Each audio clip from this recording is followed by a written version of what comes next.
10 short sentence for spoken English. 10 short sentence for spoken English. প্রথমে আমরা বলি মাথা খাটাও। মাথা খাটাও এর ইংরেজি হচ্ছে use your brain. Use your brain. অজুহাত দিও না। অজুহাত দিও না এর ইংরেজি হচ্ছে don't make excuse. Don't make excuse এর অর্থ হচ্ছে অজুহাত দিও না। আমার ঘুম পাচ্ছে। I am getting sleepy. I am getting sleepy এর অর্থ হচ্ছে আমার ঘুম পাচ্ছে। এখন যদি বলি এটা মনে নিও না, এটা মনে নিও না এটার ইংরেজি হচ্ছে don't take it to heart. Don't take it to heart. সময় শেষ।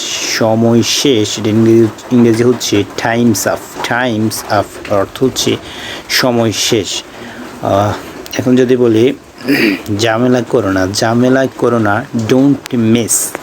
ডোন্ট মেস এর অর্থ হচ্ছে ঝামেলা করো না। Don't mace.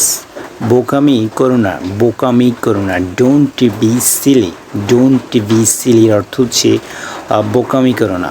আমার কাছে কঠিন লাগে। আমার কাছে কঠিন লাগে I find it difficult. I find it difficult অর্থ হচ্ছে যে আমার কাছে কঠিন লাগে।